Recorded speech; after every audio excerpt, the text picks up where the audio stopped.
In this session, I have the multi-track of this song that I mixed for my friend Esther Knock. It is sort of a hip jazz, cool, Isaac Hayes type of instrumental track with some vocal performance, not really lyrics, but there are vocals just doing chops and stuff. So the All Schmitt works perfectly in this track because it will definitely show how magically it enhances the sound of the acoustically recorded instruments of the song.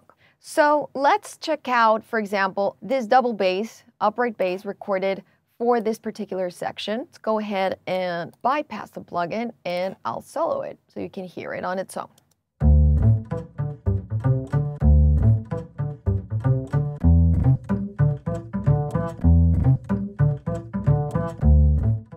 When we open up our All Schmitt plugin right here, there are three basic parameters.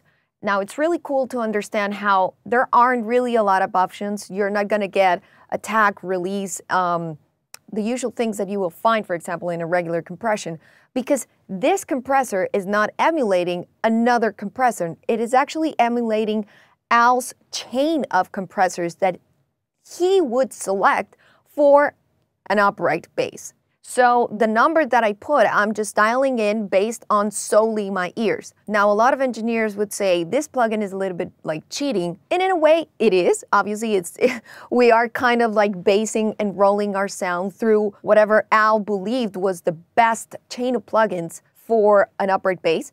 But at the same time, it's not cheating because how much you want to add onto this bass is solely based on your personal taste and obviously what works best for the track. So let's check out what I've done.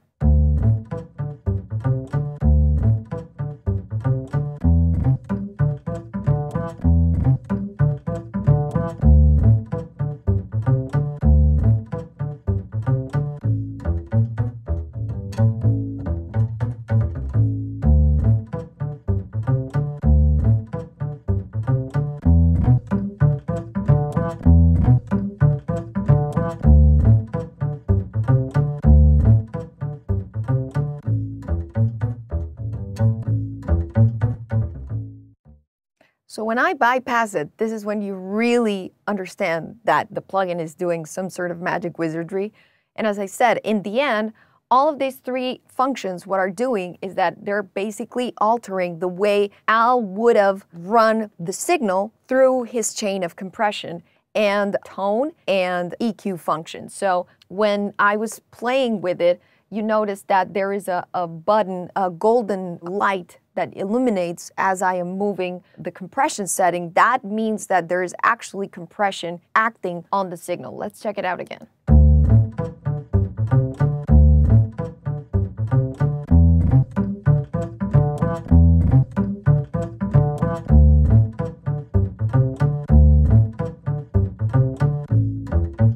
So let's hear it in context.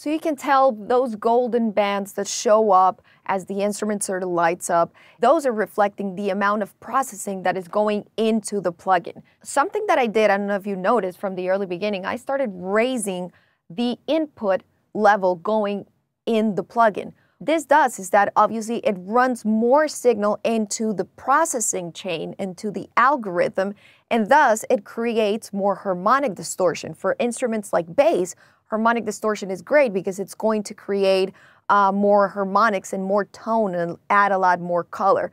So that is another really cool function, especially in this preset for bass, but obviously it's going to get louder. So that's why I was balancing the signal with the out gain afterwards, so it's not going to get all over the place. Now let's move on to the strings.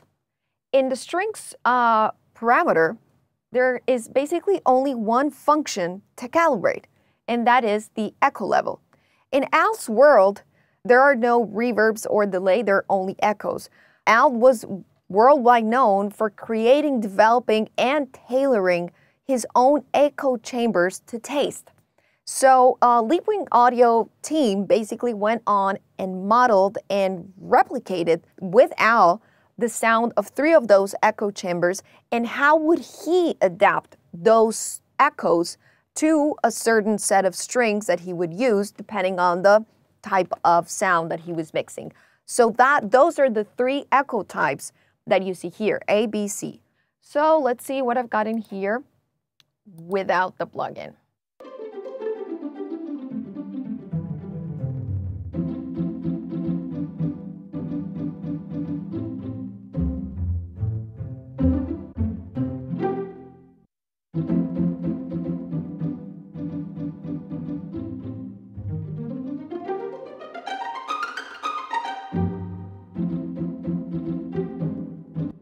And now let's take a look at what the echo is doing.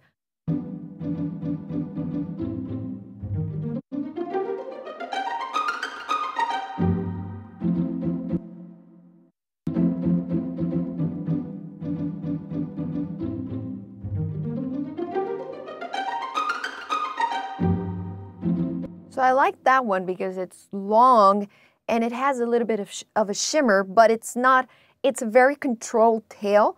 And because still it is at 109 BPM, it's fast paced, so you don't want that reverb to linger and then just start creating like this mud underneath the track.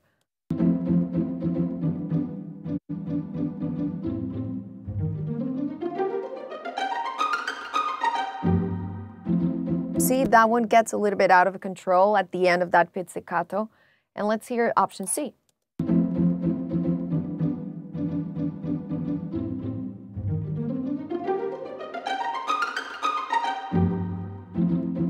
That one is a little bit more slappy. I can hear some sort of a muddiness. We can try that and see if this one adapts better than A.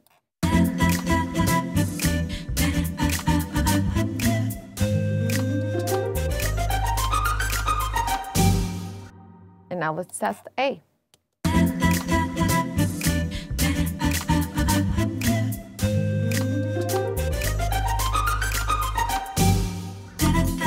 To my personal taste, A works a lot better because type C adds a little bit of a room, a slappy room, which can create a little bit of a mud in that low mid sort of 400, 300 area that I am not clearly looking for right now. A is much more transparent, and yeah, just it's great. It enhances the strings in an amazing way. So if you want to use Al Schmitt's plugin, go ahead and check out leapwingaudio.com and download the free trial.